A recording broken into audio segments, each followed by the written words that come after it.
அது ஆத்தங்கரையோரமா இருக்கிற ஒரு சின்ன கிராமம். காலையில பறவைங்களோட கலகல சத்தம் கேட்டுக்கிட்டு இருந்துச்சு.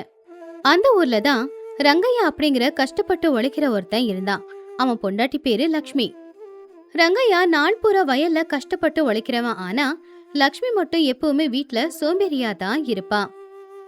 ரங்கையா விடிய காலையிலே எழுந்திருச்சு வாசல் பெருக்கி தண்ணிய தெளிச்சுக்கிட்டு இருந்தான். ஆனா லக்ஷ்மி இன்னும் போர்வையை இழுத்து போத்திக்கிட்டு நல்லா தூங்கிக்கிட்டு இருந்தா.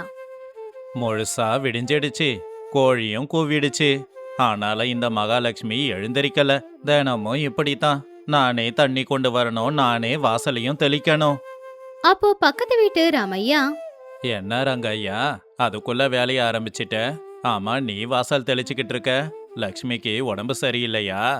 அதெல்லாம் ஒண்ணும் இல்லைங்க ஐயா, மனசுக்குள்ளதான் சோம்பேறிங்கிற பேய் பிடிச்சிக்கிட்டு இருக்கு. அதான் இப்படி பண்ணிக்கிட்டு இருக்கா. காலையில எழுந்து வாசலை தெளிச்சாதானே வீட்டுக்குள்ள லக்ஷ்மி தேவி வருவா. எழுப்புனா எழுப்பாதீங்க, நல்ல கனவு கண்டுகிட்டு இருக்கேன்னு சொல்றா. பொண்ணுங்க கஷ்டப்பட்டு உழைச்சாதான் வீடு நல்லா இருக்கும். நீ இப்படி எல்லா வேலையும் செஞ்சா அவளுக்கு சோம்பேறித்தனம் தான் அதிகமாகும். என்னங்க ஐயா செய்ய சொல்றீங்க? நானும் சும்மா இருந்தா வீடெல்லாம் குப்பையாயிடும். வயலுக்கு போறதுக்கு முன்னாடி ஏதாவது ஒண்ணு செஞ்சுட்டு போலான்னு பார்த்தேன். சரி, நான் வரேன். ரங்கையா உள்ள போய் லக்ஷ்மிய எழுப்புனா. லக்ஷ்மி, ஏ லக்ஷ்மி, எவ்வளோ நேரம் தூங்குவ? சூரியன் உச்சிக்கு வந்துடுவான் போல. சுத்தி இருக்கிறவங்க எல்லாருமே வேலையை முடிச்சிட்டு வயலுக்கு போயிட்டாங்க. லக்ஷ்மி கண்ணு முடிச்சு பார்த்து, அதுக்குள்ள எங்க எழுப்புறீங்க? எனக்கு இன்னும் கொஞ்ச நேரம் தூங்கணும் போல இருக்கு. நேத்து நல்லா காத்து வீசிச்சே, நல்லா தூக்கம் வந்துச்சு. இந்த போர்வையை எடுக்க மனசே வரலங்க. அதேபடி லக்ஷ்மி, எல்லா பாத்திரமும் அங்க இங்கன்னு கிடக்குது. நேத்து பாத்திரத்தை கூட தேய்ச்சி வைக்கலையா? அடுப்ப கூட சுத்தம் பண்ணல. நீ எப்ப சமைச்சு கொடுக்கறது? நான் எப்ப வயலுக்கு போறது? நீங்க ஒண்ணு பண்ணுங்க, அந்த புளிய மரத்துக்கு கீழே இருக்கிற அடுப்பை பத்த வச்சு அதுல எனக்கு கொஞ்சம் தண்ணிய போடுங்க. அப்படியே பாத்திரத்தை கழுவி வச்சிட்டீங்கன்னா நான் எழுந்துச்சு வந்து சமைக்க சரியா இருக்கும். ரங்கையா கவலையா, சரி சரி, அப்படியே பண்றேன். நீ சீக்கிரமா எழுந்து வா. 1 மணி நேரத்துக்கு அப்புறமா ரங்கையா வேலை செய்யும் போது லக்ஷ்மி அப்பதான் எழுந்திருச்சு வந்தா. அட கடவுளே, இம்புட்டு பாத்திரத்தையும் கழுவணும்னா என் கை என்ன ஆகுறது? வீடு இவ்வளவு பெருசா இருக்கிறது தான் இத்தனைக்கும் பிரச்சனை. சின்ன குடிசையா இருந்தா வேலையும் கம்மியா தான் இருக்கும். வீடு பெருசா இருக்கிறதுல பெருமை இல்ல. அந்த வீடு எவ்வளவு சுத்தமா இருக்குன்னு பார்க்கணும். நீ ஒரு வேலை கூட ஒழுங்கா செய்யறதில்ல. அந்த மூலையில பிடிச்சிருக்கிற ஒட்டடிய பாக்குறவங்க என்ன நினைப்பாங்க சொல்லு? யாரு என்ன நினைச்சா எனக்கு என்ன? அவங்கள வந்து வேலையை செய்ய போறாங்க. நம்ம கஷ்டம் நமக்கு தான் தெரியும். நீங்க போய் துவையல் அரிங்க, நான் வந்து சோறு வடிக்கிறேன். ரங்கையா கவலையா, சரி சரி, நீ சொல்றது தானே வேதம். நான் போய் துவையல் அரைக்கிறேன். மதிய நேரம் ரங்கையா வயல்ல கஷ்டப்பட்டு ஒழிச்சு வேர்வை சிந்த வீட்டுக்கு வந்தான். வீடு கலைஞ்சு போய் இருந்துச்சு. துணியெல்லாம் அப்படி அப்படியே இருந்துச்சு. லக்ஷ்மி பக்கத்து வீட்டு பொண்ணு கூட உட்காந்து சும்மா ஏதோ கதை பேசிக்கிட்டு இருந்தா. அப்பதான் ரங்கையாவோட அம்மா சீதா வாசலுக்கு வந்தாங்க. என்னம்மா லக்ஷ்மி, என்னம்மா பேச்சுவார்த்தை முடியல? ரங்கையா வீட்டுக்கு வந்து ரொம்ப நேரமாச்சே. கொஞ்சம் அவன் முகம் கழுவுறதுக்கு தண்ணிய கொண்டு வந்து கொடுத்தா நீ என்ன குறைஞ்சா போயிடுவ? என்னது நீங்க? அவர் இப்பதானே வந்தாரு. கொஞ்ச நேரம் அப்படியே உக்காந்துருந்தாலே காத்துக்கு வேர்வையெல்லாம் காஞ்சி போயிடும். நீங்க போய் உங்க வேலைய பாருங்க. அப்போ ரங்கையா, லக்ஷ்மி, என்ன இப்படி வெயில் அடிக்குது? குடிக்க கொஞ்சம் தண்ணி கொண்டு வந்து தரியா? அது கேட்டு லக்ஷ்மி, ஏங்க பக்கத்துல பானையில தண்ணி இருக்குல்ல, அதை எடுத்து குடிக்கிறது. நான் இங்க சத்யா கிட்ட ஒரு முக்கியமான விஷயத்த பத்தி பேசிட்டு இருக்கேன். சீதம்மா கோவமா, சேச்சே, என்ன பொம்பளை இவ? புருஷன் கஷ்டப்பட்டு வீட்டுக்கு வந்திருக்கான், ஒரு சொம்பு தண்ணிய கூட எடுத்து கொடுக்க மாட்டேங்கிறாளே. இப்படிப்பட்ட பொண்ணெல்லாம் வச்சுக்கிட்டு என்ன பண்றதோ? ரங்கையா தண்ணிய குடிச்சிட்டு உள்ள ரூமுக்குள்ள போய் பார்த்து, லக்ஷ்மி, என்ன இது? வீடு இப்படி இருக்கு? நான் காலையிலேயே சொல்லிட்டு தானே போனேன். காலையில இருந்து இந்த துணியை கூட மடிச்சு வைக்கலையா? தரையெல்லாம் மண்ணு மண்ணா இருக்கு. வீட்டை கூட பெருக்கலையா? அப்போ லக்ஷ்மி உள்ள வந்து, அட என்னங்க நீங்க? இப்பதான் அந்த சத்யா வந்தா. ஏதோ பக்கத்து தெருவுல நடந்ததை பத்தி பேசிக்கிட்டு இருந்தா. அத நான் கேட்டுக்கிட்டு இருந்தேன். அதுக்குள்ள கூப்பிட்டுட்டீங்க. துணி தானே, கொஞ்சம் அப்படி காத்தார இருக்கட்டுமே. காலையில காஞ்சதும் அப்படியே மடிச்சு வச்சிடுறேன். அப்பதான் பக்கத்து வீட்டு கோபால் வெளியில வந்து நின்னு, என்னங்க ரங்கையா, வீட்ல இருக்கீங்களா? நாளைக்கு அந்த 2 ஏக்கர் நிலத்தை உழறதுக்கு காளைங்க வேணும்னு கேட்டீங்களே, இப்ப வரீங்களா? ரங்கையா கவலையா, இல்ல கோபாலு, நாளைக்கு என்னால வயலுக்கு வர முடியும்னு தோணல. வீட்டு வேலையே இன்னும் முடியாம இருக்கு. எப்படி வயலுக்கு வர முடியும்? அட என்ன ரங்கையா, அதான் வீட்ல லக்ஷ்மி இருக்குல்ல, வீட்டு வேலைய அது பாத்துக்க போகுது. ஆ கலகலதா இருக்கு. வா வந்து பார்த்தா உனக்கு தெரியும். லக்ஷ்மிக்கு பேச்ச தவிர வேற எதுவும் வராது. என் வீட்ல எல்லா வேலையையும் என் புள்ளதான் பார்க்கணும். நாளைக்கு நாளைக்குன்னு நீ எல்லா வேலையும் சேர்த்து வைக்கிற லக்ஷ்மி. ஒரு நாளைக்கு வயலுக்கு போலனா பயிரெல்லாம் வீணா போயிடும். வீடு வீணா போனா மட்டும் பரவாயில்லையா? பாரு, அந்த கூடையில எவ்வளோ பாத்திரம் இருக்குன்னு. மதியத்துக்கு சமைச்சு முடிச்சிட்டியா? அது சாப்பாடு என்ன சமைக்கிறதுன்னு ஒன்றும் புரியலங்க. அதான் கொஞ்சம் சோறு மட்டும் வடிச்சிருக்கேன். நீங்க துவையல் அரைச்சி சாப்பிட்டுக்கோங்க. எனக்கு உடம்பெல்லாம் வலிக்குது. கொஞ்ச நேரம் படுத்துக்கிறேன். ரங்கையா கோவமா, சம்பாதிச்சா மட்டும் போதாது லக்ஷ்மி, சந்தோஷம் வேணும். ஆனா சந்தோஷங்கிறது இப்படி எல்லா வேலையும் விட்டுட்டு அரட்டை அடிக்கிறதில்ல. வீடு அப்படிங்கிறது கோவில் மாதிரி இருக்கணும். ஆனா இந்த வீட்டை ஒரு பாழடைஞ்ச குகையா மாத்தி இருக்க. உன்னால வீட்டை கூட பார்க்க முடியாதா? அட வேலை வேலைன்னு சொன்னா எப்படிங்க? கொஞ்ச நேரம் உட்காந்து ஓய்வு எடுக்கலாம்ல. உடம்புக்கு ஓய்வு தேவைங்க. ரங்கையாவுக்கு ஒரு யோசனை வந்துச்சு. அடுத்த நாள் அவன் வேலைக்கு போகாம வீட்லயே போர்வை இழுத்து போத்தி தூங்கிக்கிட்டு இருந்தான். லக்ஷ்மி ஆச்சரியமா, ஏங்க மணி 8 தாண்டிடுச்சு, வயலுக்கு போகல? அங்க பாருங்க மாடுங்க கத்திக்கிட்டு இருக்கு. அதுங்களுக்கு புல்லு போட வேண்டாமா? ரங்கையா சோம்பேறித்தனமா, இல்ல லக்ஷ்மி, இப்பெல்லாம் உன்ன மாதிரி தான் இருக்க தோணுது. தூங்குறது நல்லா தான் இருக்கு. ஜில்லுன்னு காத்துக்கு நல்லா தூக்கம் வருது. வேலையெல்லாம் விடு, நாளைக்கு பொறுமையா பாத்துக்கலாம். என்ன இப்படி சொல்றீங்க?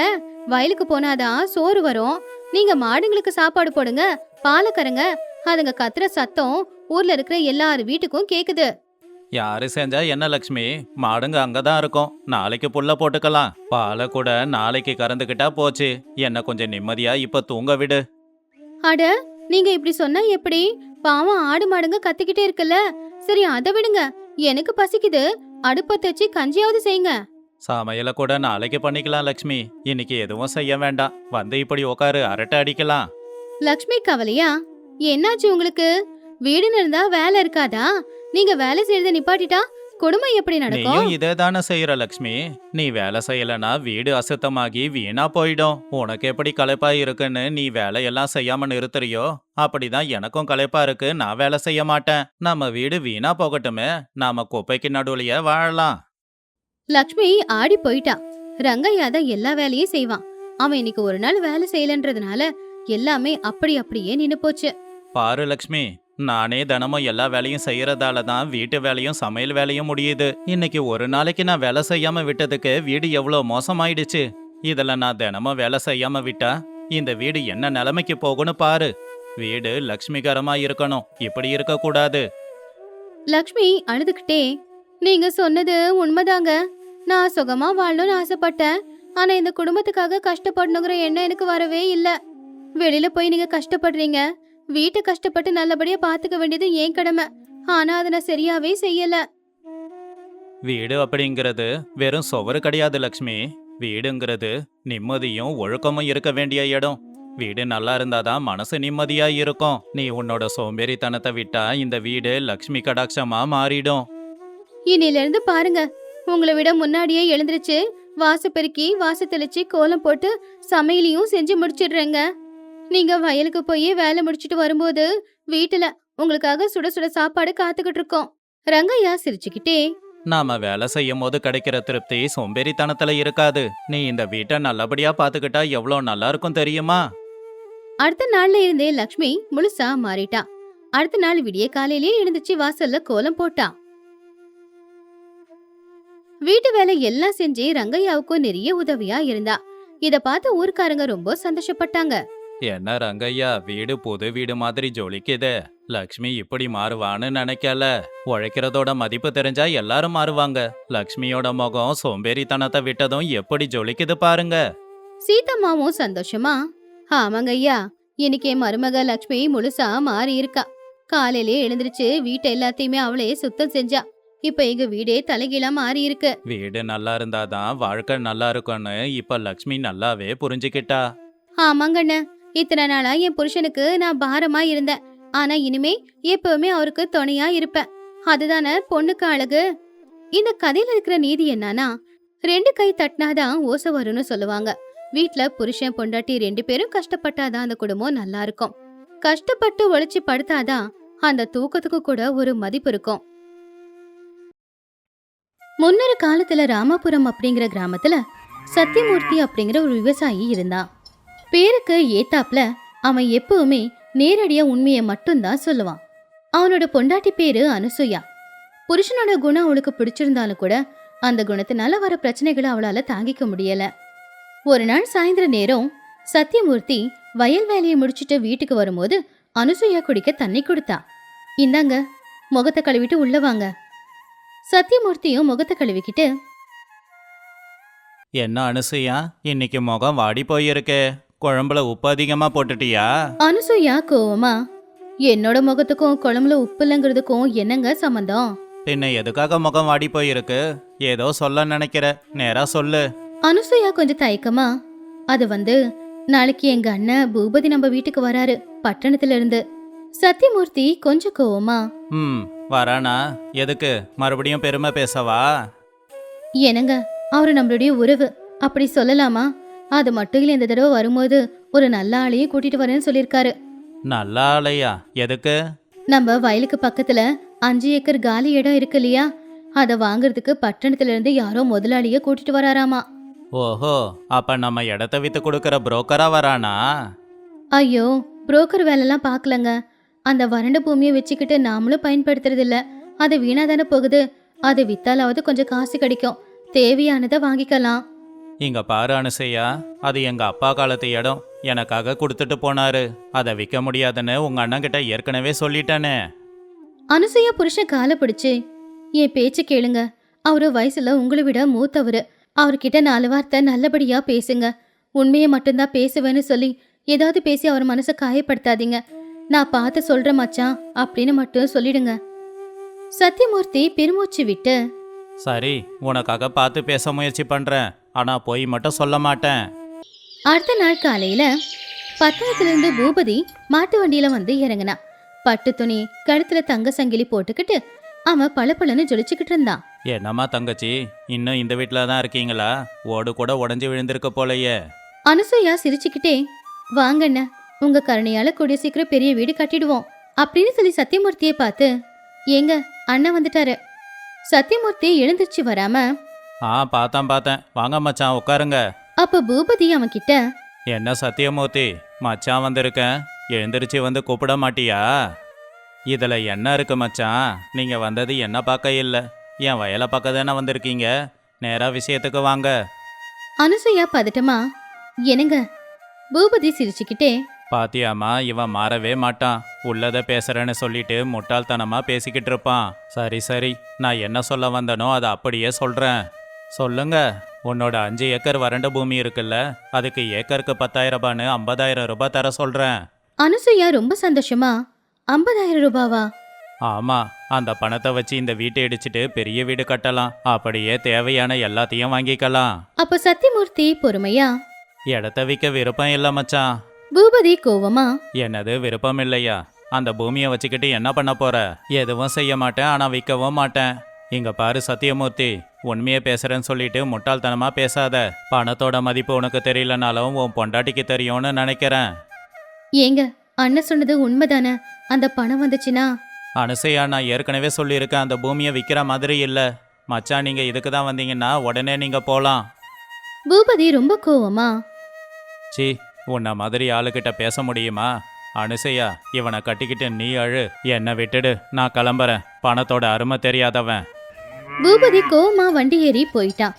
பாவம் அனுசையா அழுதுகிட்டு வீட்டுக்குள்ள போயிட்டா. ஆனா சத்தியமூர்த்தி சந்தோஷமா, அப்பாடா, ஒரு தொல்லை ஒழிஞ்சது.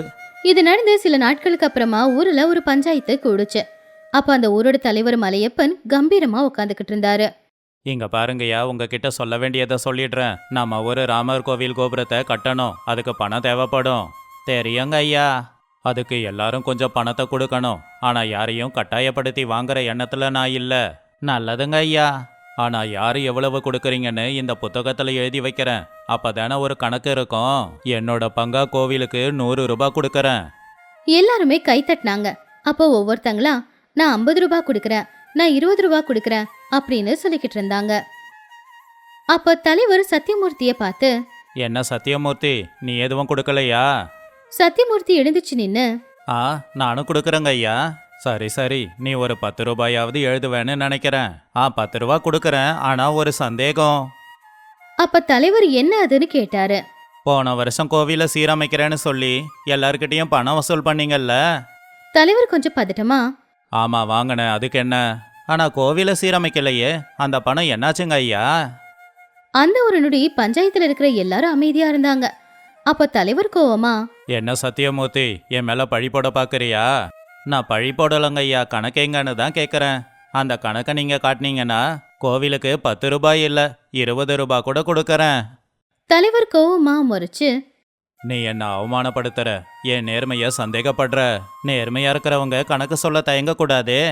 அது அந்த பணத்தை கோவில சீரமைக்கிறவங்களுக்கு அட்வான்ஸா கொடுத்துருக்கேன். இன்னும் அவங்க வரல, அப்ப பணம் திரும்ப வராதா? மலையப்ப ரொம்ப கோவமா, போதும் வாய மூடு. நீ என்ன கேள்வி கேட்குற அளவுக்கு பெரிய மனுஷன் இல்ல. இந்த ஊரோட தலைவன் நான் தான். பஞ்சாயத்து முடிஞ்சது, கிளம்புங்க. எல்லாரும் சரின்னு போயிட்டாங்க. அப்ப சத்தியமூர்த்தியோட நண்பனான ராமு அவன் பக்கத்துல வந்து, டேய் சத்யா, உனக்கு எதுக்குடா? அவன் எப்படிப்பட்டவன்னு எல்லாருக்கும் தெரியும். நீ எதுக்கு நேரடியா அவன் கூட மோதுற? உண்மையை சொல்ல எதுக்குடா தயங்கணும்? அவன் திருடன். திருடங்கிறத மூஞ்சிக்கு நேரா சொன்னேன். உன்னுடைய இந்த குணமே உனக்கு ஆபத்தாக போகுதுடா, பாத்துக்கோ. சத்தியமூர்த்தி அதை பெருசா எடுத்துக்கல. ஆனா மலையப்ப வீட்டுக்குள்ள ரொம்ப கோவமா இருந்தான். அப்ப மலையப்ப அவன் மனசுக்குள்ள, இந்த சத்தியமூர்த்திக்கு எவ்வளவு திமிரு இருந்தா எல்லார் முன்னாடியும் என்ன கேள்வி கேட்பான். அவனை ஏதாவது செஞ்சே ஆகணும். மலையப்ப அந்த ஊர்லயே ரொம்பவும் பிரபலமான திருட காந்தையாவ வர சொல்லி சொன்னான். இதை கேளு காந்தையா. சொல்லுங்க ஐயா. இங்க பாரு, இந்த பையில என்ன இருக்குன்னு பாரு. ஒரு சின்ன துணிய கொடுத்தான். அப்ப காந்தையா அதை திறந்து பார்த்து, தங்க வளையலு. யாருதுங்க ஐயா? என் பொண்டாட்டியோடது. நீ செய்ய வேண்டியது என்னன்னா, இன்னைக்கு ராத்திரி சத்தியமூர்த்தியோட வீட்டுக்கு போய் அங்க இருக்கிற அரிசி மூட்டைக்கு பின்னாடி இதை ஒளிச்சு வச்சிடு. காந்தையா ஆச்சரியமா, அப்படியா? அப்ப இது எனக்கு இல்லையா? உனக்கு இல்ல, சத்தியமூர்த்தியோட வீட்டுல இதை வச்சிட்டு வா. அப்புறம் உனக்கு தர வேண்டியதை கொடுக்கறேன். சரிங்க ஐயா, இன்னைக்கு ராத்திரி நீங்க சொன்ன வேலையை நான் செஞ்சிடுறேன். காந்தையா அன்னைக்கு ராத்திரியே சத்தியமூர்த்தியோட வீட்டுக்கு போய் அவன் அரிசி மூட்டை வச்சிருந்ததுக்கு நடுவுல இந்த வளையல ஒளிச்சு வச்சுட்டு வந்துட்டான். அடுத்த நாள் காலையில ஊரெல்லாம் ஒரே பதட்டம். அப்ப மலையப்ப சத்தமா அழுதுகிட்டே, ஐயோ போச்சு போச்சு, என் பொண்டாட்டியோட தங்க வளையல காணோம். ஐயோ, யாருங்க ஐயா திருடினது? எனக்கு சந்தேகம் எல்லாம் அந்த சத்தியமூர்த்தி மேலதான். அவன் தான் திருடி இருப்பான்னு தோணுது. அவனா? ஆமா ஆமா, அவனுக்கு என்ன கண்டாலே பிடிக்காது. அதான் என் வீட்டுல இருந்து வளையல திருடிக்கிட்டு போயிருக்கான். அப்பதான் அந்த பக்கமா வந்த சத்தியமூர்த்தி, என்னங்க ஐயா என் மேல பழிய போடுறீங்க? பழி போடல, உண்மை. எனக்கு தெரிஞ்சு அது உன் வீட்டுல தான் இருக்கணும். முதல்ல உன் வீட்டை பார்க்கணும். சத்தியமூர்த்தி தைரியமா, எல்லாரும் வந்து பாருங்க, என் வீட்டுல நேர்மையை தவிர வேற எதுவும் இருக்காது. அப்படி மலையப்பனும் ஊர்ஜனங்களும் எல்லாரும் சேர்ந்து சத்தியமூர்த்தியோட வீட்டுக்கு போனாங்க. தேடுங்க, எல்லா இடத்துலயும் தேடுங்க. எல்லாரும் வீடு முழுக்க தேடினாங்க. எதுவுமே கிடைக்கல. அப்ப அனுசுயா, ஐயா, என் புருஷன் அப்படிப்பட்டவர் கிடையாதுங்க ஐயா. மலையப்ப மனசுக்குள்ள, இந்த காந்தையா எங்க கொண்டு போய் வச்சான்? அந்த அரிசி மூட்டைக்கு பின்னாடி பாருங்க, அங்க கொஞ்சம் தேடுங்க.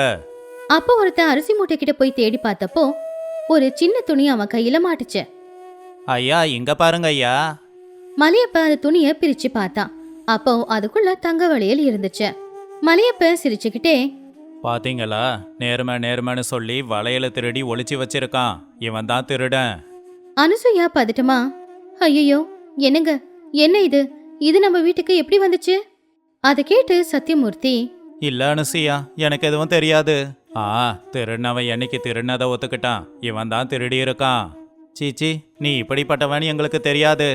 சத்தியமூர்த்தி ரொம்ப பதட்டமா, வேணும்னே என் மேல பழி போட யாரோ திட்டம் போட்டிருக்காங்க. திட்டமா? அப்படியெல்லாம் ஒன்றும் கிடையாது. உனக்கு 2 வழிதான் இருக்கு. திருடினதுக்காக மன்னிப்பு கேட்டுட்டு அதோட 10 மடங்கு அதிகமா பணத்தை கொடுக்கணும். என்கிட்ட ₹1 கூட இல்ல. அப்ப 2வது வழி, புருஷன் பொண்டாட்டி 2 பேரையும் கழுத மேல உட்கார வச்சு ஊரை விட்டு விரட்டுங்க. பாவம் அனுசுயா அழுதுகிட்டே, ஐயோ எங்களுக்கு ஏன் தான் இந்த நிலைமையோ? என்னங்க, தப்ப ஒத்துக்கோங்க. அப்ப இந்த ஊருக்குள்ளேயாவது இருக்க முடியும்ல? சத்தியமூர்த்தி தலை நிமிர்ந்து தைரியமா, அனுசையா அழுவாத, நான் தலை நிமிர்ந்து சொல்றேன். நான் இதை திருடவே இல்ல. அப்ப உங்களுக்கு 2வது தண்டனை தான். அப்படி ஊர்க்காரங்க எல்லாரும் சத்தியமூர்த்தியையும் அனுசூயாவையும் துரத்த முடிவு பண்ணப்போ ஊர்ல இருந்து ஒரு பட்டணத்து வண்டி வந்து நின்னுச்சு. அதுல இருந்து இறங்குனது பூபதி. அண்ணன். பூபதி பதட்டமா, அனுசையா என்னாச்சு? இவங்க எல்லாரும் இங்க என்ன பண்றாங்க? மலையப்பன் பூபதிய பார்த்து, நீங்க யாருங்க? நான் பட்டணத்துல வியாபாரம் பண்ற அனுசையா அண்ணன். அப்போ மலையப்பன் அதை கேட்டு, ஓ அப்படியா? உங்க மச்சான் திருடி இருக்கான். என் வீட்டுக்குள்ள வந்து என் பொண்டாட்டி வலையில திருடி இருக்கான். பூபதி அந்த வளையல அவன் வாங்கி பார்த்தான். அத உன்னிப்பா கவனிச்சு அதுக்கப்புறமா சிரிச்சு, ஓ இதான் விஷயமா? என்ன சிரிக்கிறீங்க? இங்க பாருங்க மலையப்பன், இது உங்க பொண்டாட்டியோடது இல்ல. மலையப்பன் பதட்டமா, இது என் பொண்டாட்டி வளையல் தான். இல்ல, இது என் பொண்டாட்டியோடது. கொஞ்ச நாளைக்கு முன்னாடி நான் பட்டணத்துல செய்ய வச்சது. இதுல என் பேரோட எழுத்து பூ. அதுவும் செதுக்கி இருக்கு பாருங்க, நல்லா பாருங்க. எல்லாரும் பக்கத்துல வந்து பார்த்தாங்க. உண்மையிலேயே அந்த வளையல்ல பூன்னு எழுதி இருந்துச்சு.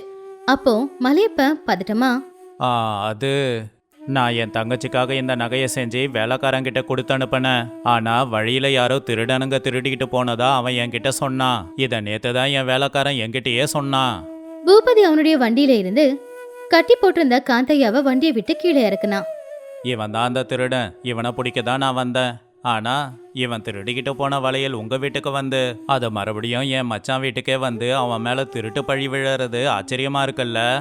மலையப்பன் ரொம்ப பதட்டமா, எனக்கு எதுவும் தெரியாது.